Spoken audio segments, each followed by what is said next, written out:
Cuba kita tengok. Ini dia dahsyat. Kita sambut Ashura, dia 10 Muharram ni. Luka-luka badan. Nampak? Kononnya perjuangan. Semacam mana perjuangan Husin dibunuh pada hari Ashura. Tu, orang pegang kata cukup lah, banyak tu cukup lah. Dia tak puas hati. Dia nak buat lagi.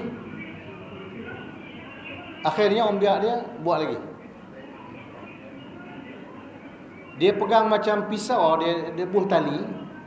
Itu dia empah-empah di belakang tu. Dia akan buat sekali lagi. Tu dah berdarah dah tu.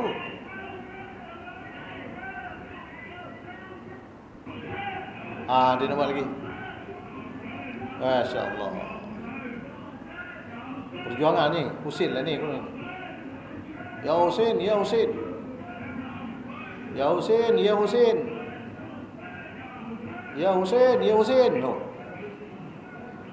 Baru dia puas hati. Dia nak pingsan lah. Masya Allah. Itu dia perjuangan orang-orang Syiah pada hari 10 Muharram. Allah, nampak belakang? Tak lagi. Kita tengok satu lagi video yang dahsyat.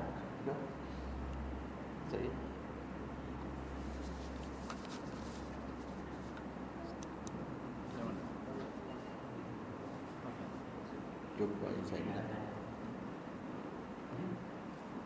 Banyak lagi. Ada tak? Ada tak? Cuba. Cuba.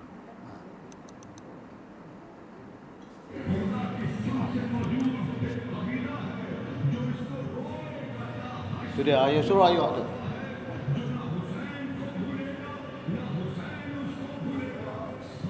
Nampak tak? Dia luka-luka badan lah. Husin. Sempurna 10 Muharram.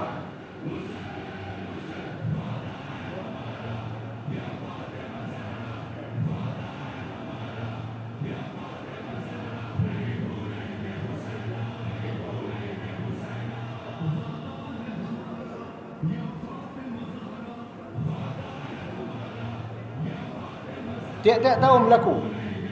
Sempena ini yang paling banyaknya di Karbala sendiri. Di Karbala tu mana di Iraq.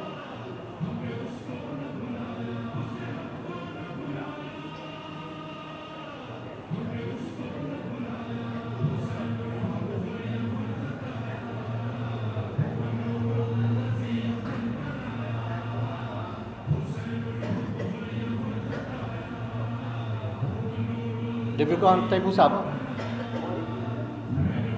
Dia tak sakit tu. Dah rasuk syaitan agaknya.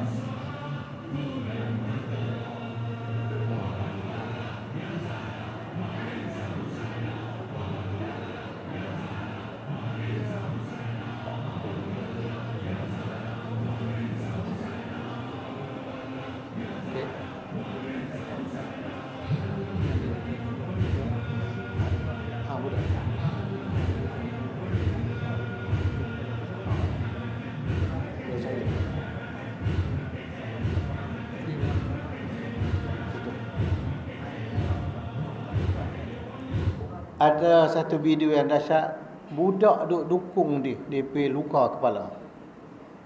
Kita tunjuk sekali. Jadi tuan-tuan, begitulah keadaannya sekarang ni. Oleh kerana kita nak menjimat sikit masa, kita sambung tadi lah. Begitulah peristiwa Karbala yang dilakukan. Baik, kita sambung sikit lagi sebagai dekat dengan penutup. Jadi 10 Muharram ini, Ashura dalam persepsi Ayatullah Misbah Yazid berkatanya, dia kata masing-masing kita menanggung jerit payah tertentu dalam menghayati gerakan Ashura. Ada yang menepuk dada, ada pula yang mementaskan adegan-adegan terjadi di Ashura macam tadi lah. Semuanya itu menunjukkan rasa hormat, kononnya rasa hormat, ketulusan pada Imam Husin. Semoga Allah mengganjarkan mereka dengan pahala yang sepadan dengan rahmat. Itu dia. Tujuan dia macam tu. Jadi as-sunnah dengan jelas menyambut perbuatan meratapi isi mati sehingga menampakkan muka dan dada ini, menyeksa diri dengan melukakan tubuh serta kepala adalah amalan jahiliah. Kita jahiliah amalan itu, dan diharamkan berdasarkan kepada hadis Rasulullah sallallahu alaihi wasallam. Imam Bukhari dan Muslim telah meriwayatkan hadis daripada Ibnu Mas'ud radhiyallahu anhu bahawa Nabi sallallahu alaihi wasallam sabda, bukan dari kalangan kami orang yang memukul-mukul pipi, mengoyak-ngoyak kepala baju dan menyeru dengan seruan jahiliah. Tadi lah Husin tadi ni. Jadi ini di antara video terakhir, kita tengok sikit komen mazhab. Ini keliru lah sebenarnya. Tak boleh kita panggil mazhab. Dan ini mengelirukan. Sebenarnya secara ringkas lah. Sebenarnya saya sudah tulis satu buku berkenaan dengan usaha mendekatkan di antara ahli sunnah dengan syiah, tapi buku tu tak ada sekarang, habis. Bila bermulanya? Memang dia bermula di Azhar. Syekh Muhammad Abduh di antara orang yang mula-mula mencadangkan, tetapi dia pun tak sempat tengok Darut Takrib itu tertubuh. Di zaman Rashid Ridha barulah tertubuh, dan Rashid Ridha anak muridnya adalah di antara orang yang mempelopori pendekatan ini. Tetapi belum pergi jauh, Rashid Ridha sudah dapat mengesan penyelewengan Syiah dan penipuan mereka. Sebab pada dasarnya mereka sudah mengaku Islam, mereka kata percaya kepada Quran ini dan sebagainya, sama menampakkan seperti kita. Apa salahnya kalau kita cuba berbaik-baik, berbincang-bincang dengan mereka, mudah-mudahan akan ada sesuatu perubahan yang baik. Itu pandangan ulama-ulama kita pada masa itu, termasuk Dr. Mustafa As-Sibai dalam buku dia As-Sunnah wa Makanatuha fit Tashri' Al-Islami. Dia ada sebut macam mana usaha tu, dan dia terlibat juga. Tetapi dia kata ini semua sia-sia. Ini semua sia-sia, hanya berlaku, pendekatan ini hanya berlaku di meja rundingan sahaja. Dan pada hakikatnya berlaku apa? Mendekatkan orang ahli sunnah kepada Syiah.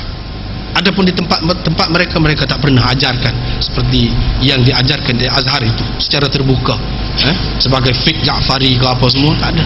Kitalah yang tertipu sebenarnya. Tengok apa dia buat terhadap salah seorang Syekhul Azhar, Syekh Salim Al-Bishri misalnya, dibuat macam budak-budak. Itulah akibatnya baik-baik dengan Syiah, dibuat macam budak-budak, sehingga dia tulis buku murajaat ataupun dialog. Dalam bahasa Melayu diterjemahkan dialog sunnah Syiah tu, ditulis 20 tahun selepas matinya Salim Al-Bishri, Syekhul Azhar. Syekhul Azhar tu di antara orang yang bersungguh-sungguh. Tetapi akhirnya apa balasan mereka?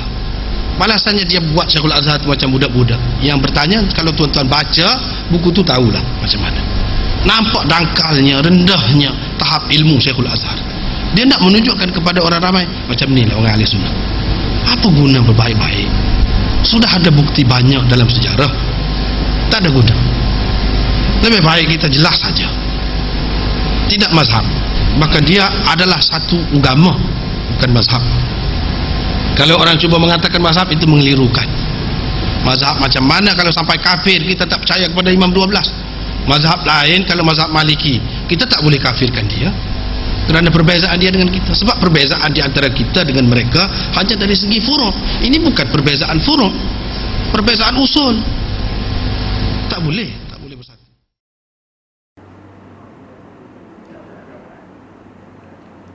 Tuan-tuan, ringkas je menutupnya.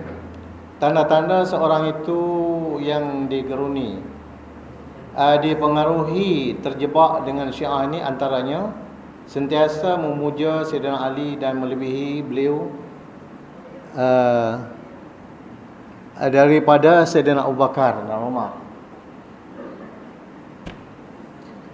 Memperlekeh dan memandang rendah kepada sahabat-sahabat Nabi. Sering menghimpunkan jamak Zuhur bersama dengan Asar dan Maghrib bersama dengan Isya tanpa sebarang sebab. Boleh jamak. Kaki tidak dibasuh ketika berwuduk, sebaliknya hanya disapu sahaja. Sujud di atas batu Karbala ketika solat. Menepuk paha ketika memberi salam. Oh, tadi kita tak tengok beri salam, dia tepuk-tepuk, dia angkat-angkat. Bisalam sudah semayang. Tidak mau makan ikan yang tidak bersisik. Melewatkan berbuka puasa sehingga hampir waktu Isya. Memarahi orang yang puasa Ashura. Terbalik kita pula. Sering memperkatakan tentang keperluan kepada imam zaman ini, iaitu Imam Mahdi. Jadi menjawab propaganda ini, tuan-tuan dan puan sekalian, ada ringkasnya kita sebut balik di sini. Hanya Iran, Syiah mampu melawan Amerika Zionis ini. Hakikatnya Iran dan Syiah yang membantu Amerika menakluki Iraq. Presiden Iraq yang beragama Syiah tu, Saddam tu Syiah dulu ni, menyambut mesra Presiden Obama semasa melawat Iraq. Iran juga membantu Amerika menggulingkan Taliban di Afghanistan. Nampak di segi politik keduniaan lah. Mereka yang menentang Syiah sebenarnya ingin memecahkan perpaduan dalam Islam. Itu dia, kata dia. Hakikatnya kaum Syiah yang memecahkan perpaduan dan memporak-porandakan Islam. Contohnya Presiden Bashar Assad, ini Syria lah ni.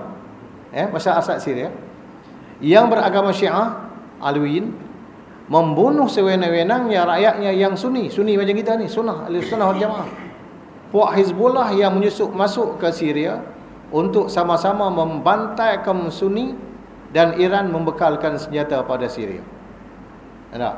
Al-Quran yang dibaca di Iran adalah sama seperti yang ada pada Sunni. Sememangnya Syiah tidak dapat, ini yang saya kata tadi, tidak dapat mengemukakan Al-Quran yang lain pada masa ini. Tetapi Syiah mendakwa dalam kitab mereka bahawa Al-Quran yang lengkap dan benar berada di tangan Imam Mahdi yang belum muncul. Sehinggalah Imam Mahdi muncul, kaum Syiah terpaksa menggunakan Al-Quran yang sedia ada. Baik, sikit lagi. Agama Islam, asas-asas agama Islam seperti Al-Quran dan Sunnah ditolak. Islam diberi gambaran yang buruk.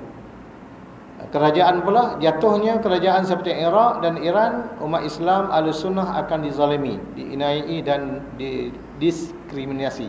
Ini kita bimbang dan takut ni di segi keduniaan lah. Perpecahan, persengitaan, malah pembunuhan akan berlaku di kalangan ummah seperti yang berlaku di Syria. Syria tu di antara Sunni dengan Syi'i lah. Keluarga, keruntuhan rumah tangga, perbalahan antara anggota keluarga dan lain-lain. Jadi ini ada satu buku diedarkan negeri Perlis ni, saya ingat kena kutip balik pungut balik buku ni pun tak betul masjid kita sempat kita pungut balik. Tapi siapa yang ada serah balik kepada kami buku ni, sebab dalam buku ni dia kata begini. Dia kata Syiah Zaidiyah Ja'fariyah ni sama dengan kita Ahlus-Sunnah wal Jamaah. Tapi Jakim telah memansuhkan pandangan ini. Jakim telah memansuhkan, diharamkan. Akhirnya itu ceritanya, meletakkan bahawa penerbitan penyebaran apa-apa buku, risalah, filem, video dan lain-lain berhubung dengan ajaran Islam yang bertentangan dengan pegangan Ahlussunnah wal Jamaah diharamkan di Malaysia. Mana tak boleh pakai. Baik, itu ringkasan tadilah ringkasan tadi. Baik, sekarang ni kita pergi kepada penutup lah Penutup syariat Syiah yang sebenar amat bercanggah dengan syariat Ahlussunnah wal Jamaah. Oleh itu hendaklah berhati-hati daripada gelagat mereka dalam diayah untuk menarik seberapa ramai umat agar menganut pahaman Syiah. Berilah tumpuan secara bersungguh-sungguh untuk memahami titik perbezaan antara kedua pahaman ini agar kita dan seksi rumah keluarga selamat dalam beragama menurut Ahlussunnah wal Jamaah. Syiah tetap sesat. Tuan-tuan dan puan-puan sekalian, itulah saja sumbangan daripada saya untuk malam ini. Sekarang ni itulah saja daripada saya. Saya minta maaf salah silap dan sebagainya. Sekarang ni saya serahkan balik kepada juru acara majlis. Sila. Sekian. Assalamualaikum warahmatullahi wabarakatuh.